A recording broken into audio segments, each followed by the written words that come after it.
जय माँ विंध्यवासिनी। आज श्रीमद्देवी भागवत महात्म्य के प्रसंग में श्यमंतक मणि की कथा के बारे में हम लोग जानेंगे। जय माँ दुर्गा जय माँ तारा दयामयी कल्याण करो। जय माँ दुर्गा जय माँ तारा दयामयी कल्याण करो। जय माँ दुर्गा जय माँ तारा दयामयी कल्याण करो।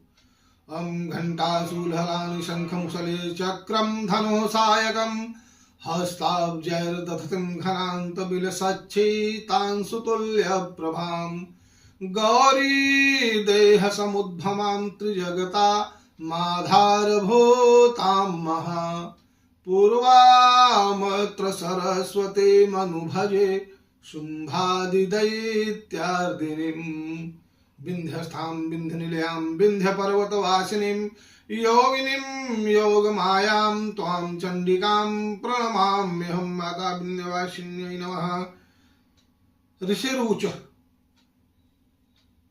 ऋषि कह रहे हैं, वसुदेव महाभाग कथम पुत्र प्राप्तवान प्रसेनः कुत्र कृष्णेन भ्रमतान्वेषितः कथम विधिना केन कस्माच्च देवी भागवतं श्रुतं वसुदेवेन सुमते वदसुत कथामिमाम। महाभाग वसुदेव जी अपने पुत्र को किस प्रकार से प्राप्त किए और प्रसेनः पुत्र कृष्ण वन में भ्रमण करते हुए भगवान श्री कृष्ण ने प्रसेन को कैसे खोजा। विधिनान केन कस्माच्च किस विधि के द्वारा, किसके द्वारा? देवी भागवतम स्वयं वसुदेव ने देवी भागवत को सुना। उस कथा को हम लोग भी सुनना चाहते हैं। हे ऋषि, आप हमको बतावें। सूतवाच सत्राजित भोजवंशीयो द्वारवत्याम सुखम वसन सुरेश्याराधने युक्तो भक्तस्य परमः सखा अथ कालेन क्रियता प्रसन्न सविता भवत स्वलोकम दर्शयामास तद भक्त्या प्रणयेन च तस्मै प्रीतश्च भगवान श्यमंतक मणिम ददौ स तम बिभ्रन मणिम कंठे द्वारका माजगाम ह। कहते हैं कि सूर्य जी बोले कि भोजवंशीय सत्राजित द्वारिकापुरी में सुखपूर्वक निवास करता था तथा भगवान सूर्य की बहुत ही भक्ति पूर्वक आराधना करता था और वह भगवान सूर्य का परम मित्र भी था। अथकालीन क्रियता प्रसन्न, कुछ समय पश्चात उसकी भक्ति से प्रसन्न होकर के स्वलोकम दर्शयामास, भगवान सूर्य नारायण ने उसको अपने लोक का दर्शन कराया तथा भक्ति से प्रसन्न होकर के उनको एक श्यमंतक नामक मणि भी दी। सतम बिभ्रन मणि कंठे द्वारका माजगाम, वह मणि को कंठ में धारण करके वह द्वारका को लौट आए। दृष्ट्वा तुम तेजसा भ्रांता मत्वादित्यम पुरोकसः कृष्णमुचु समभयेत्य सुधर्मायाम व स्थितम।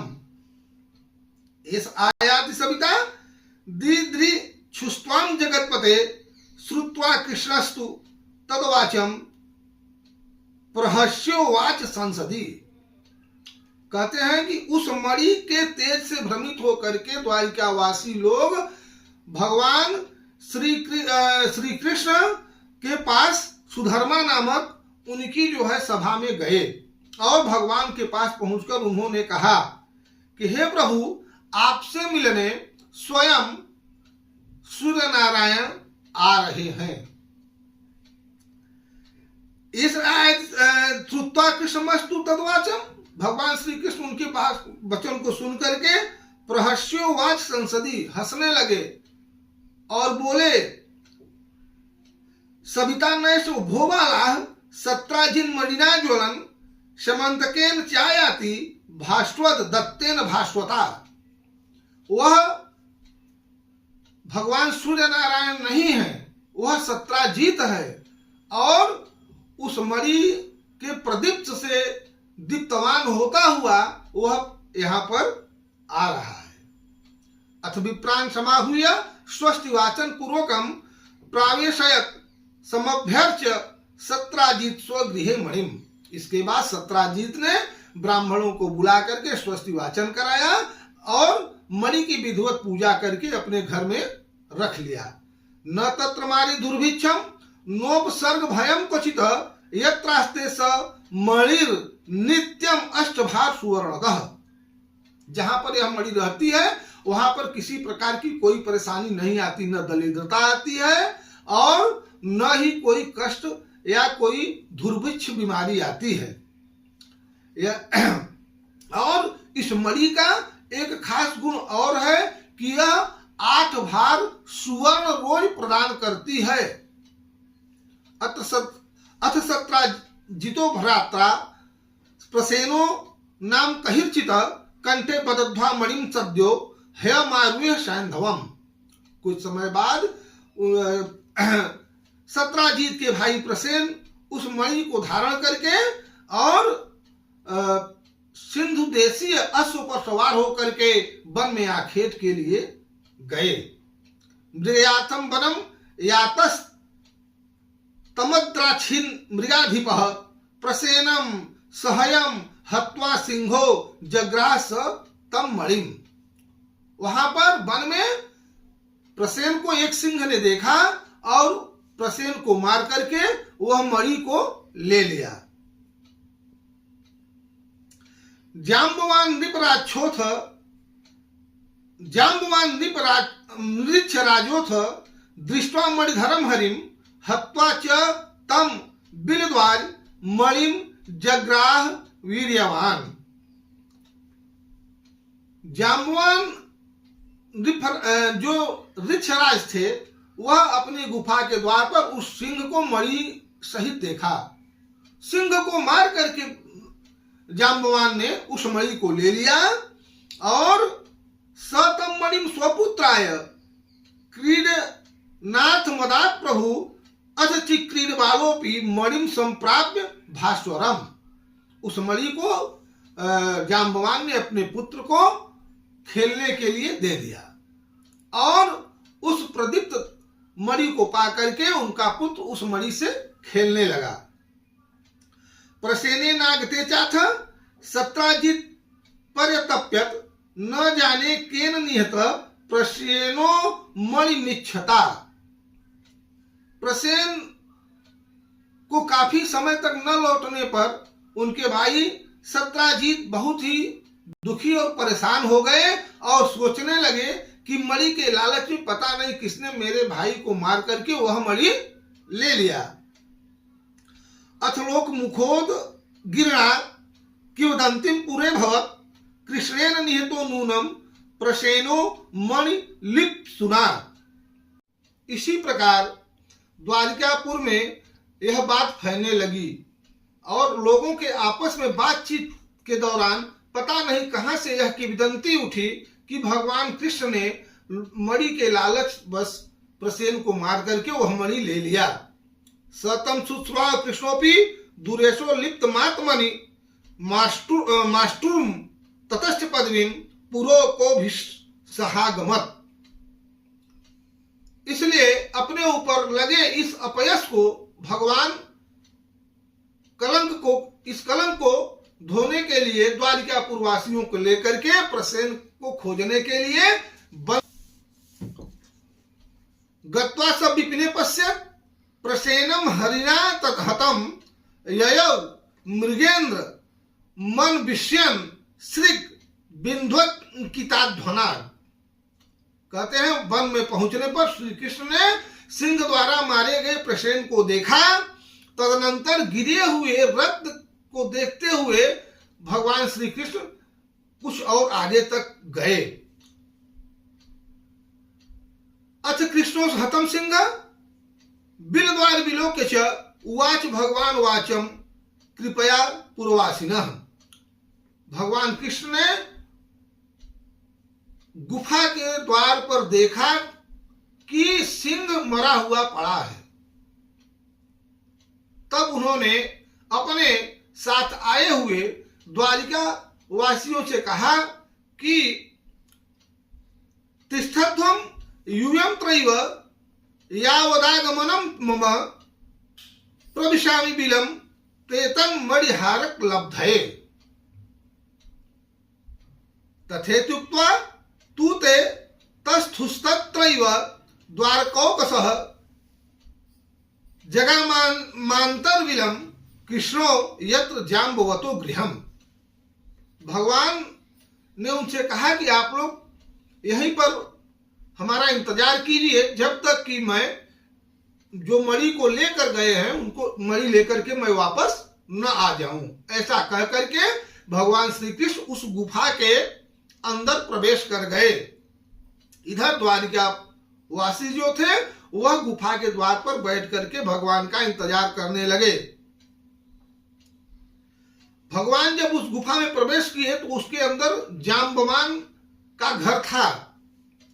ऋक्षराज सुतम दृष्ट्वा कृष्णो मणिधरम तदा हर तुमैच्छन्न मणिम तावत धात्री चुक्रोश भीतवत श्रुत्वा धात्री रवम सद्य समागत्य क्षराट तदा युधे स्वामिना शाकम विश्रम महर्निशम एवं तिन्वरात्रम तु महद युद्धम भूतयो कृष्णागमम प्रतीक्षन्तस तस्थुर्द्वार पुरोकसः द्वादशाहम ततो भित्त्या प्रति जगर मुनिजालयम तत्र ते कथयामासुर वृत्तांतम सर्वमादितः।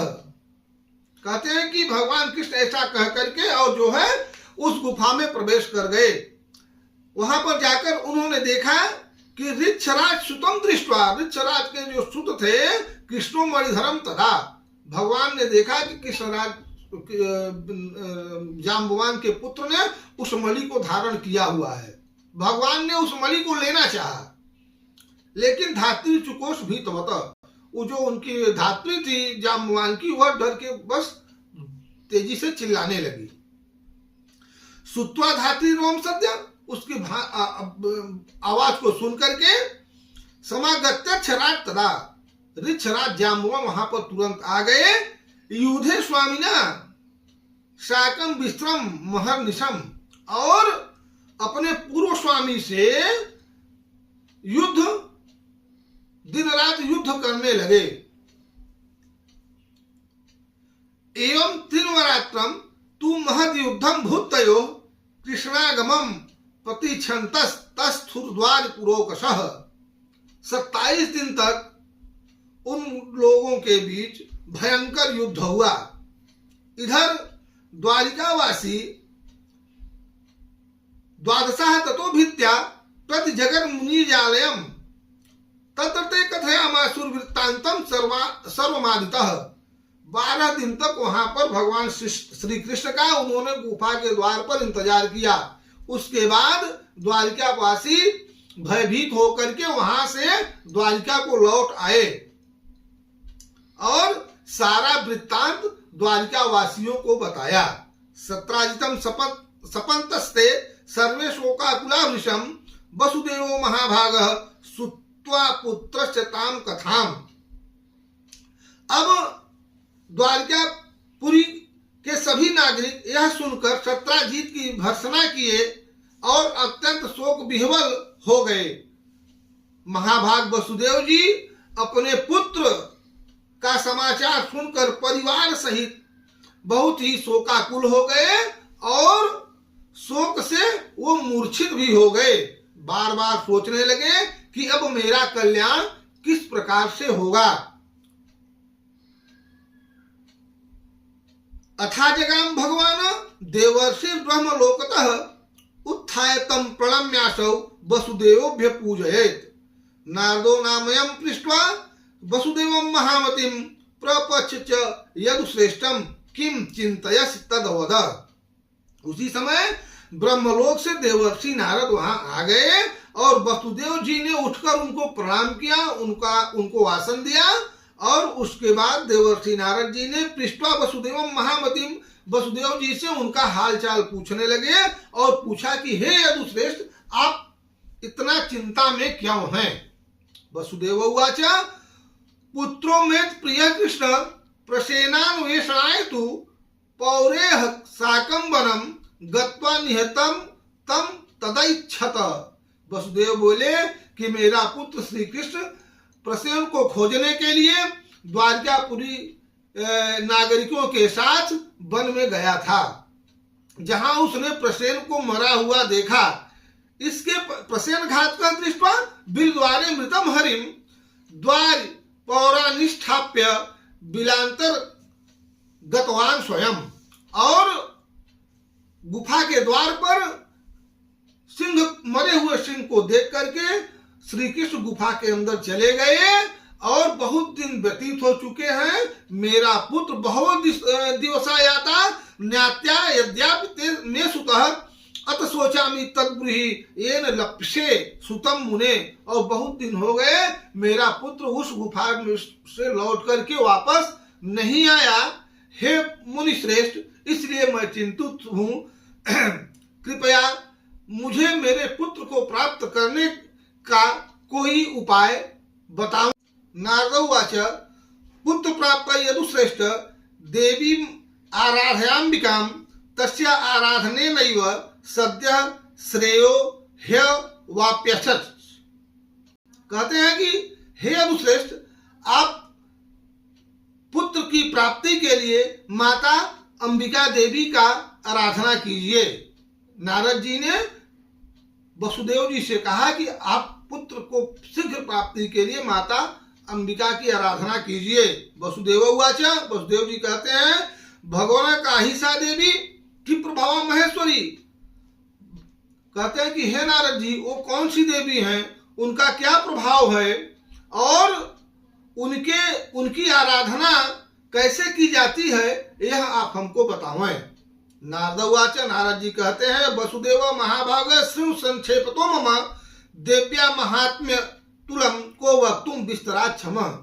हे वसुदेव जी, आप मेरे द्वारा संक्षेप में माता की आराधना कैसे की जाती है या माता की आराधना कैसे करें, इसके बारे में सुने, क्योंकि कोई भी व्यक्ति चाहे जो हो वह माता की आराधना करने में कोई भी सक्षम तीनों लोकों में नहीं है।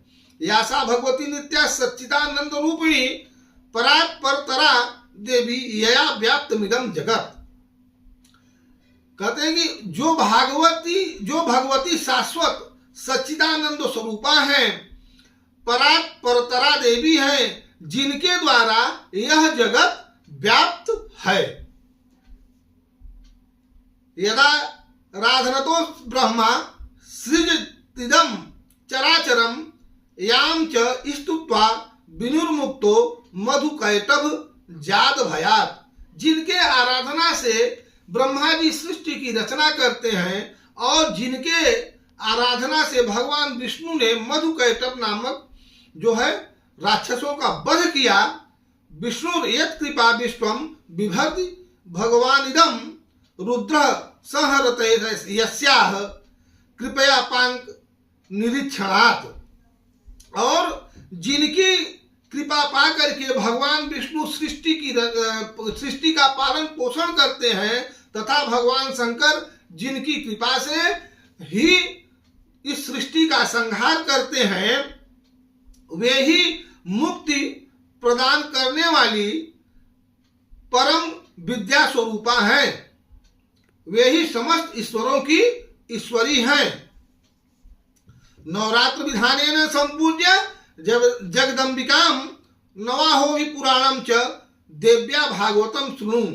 आप नवरात्र विधान के अनुसार जगदम्बा माता की मैया आदिशक्ति की पूजा कीजिए। 9 दिनों में इस श्रीमद् देवी भागवत पुराण को श्रवण कीजिए और जिसके श्रवण मात्र से ही शीघ्र ही आपको अपने पुत्र की प्राप्ति हो जाएगी।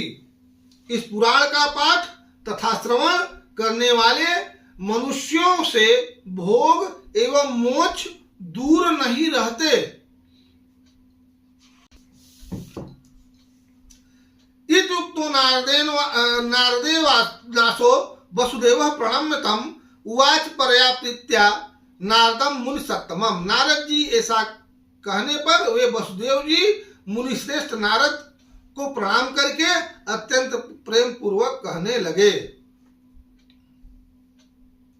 आज इस वीडियो में यहीं तक कथा, इसके बाद अगले वीडियो में इसके आगे की कथा बताने का विनम्र प्रयास करेंगे। जय माँ दुर्गा जय माँ तारा दयामयी कल्याण करो। जय माँ दुर्गा जय माँ तारा दयामयी कल्याण करो। जय माँ दुर्गा जय माँ तारा दयामयी कल्याण करो। माता रानी सभी भक्तजनों की अभिलाषा को पूर्ण करें, स्वस्थ रखें, सुखी रखें, समृद्ध रखें, निरोगी रखें। इसी कामना से मैं माता से प्रार्थना करूंगा। जय मां विंध्यवासिनी।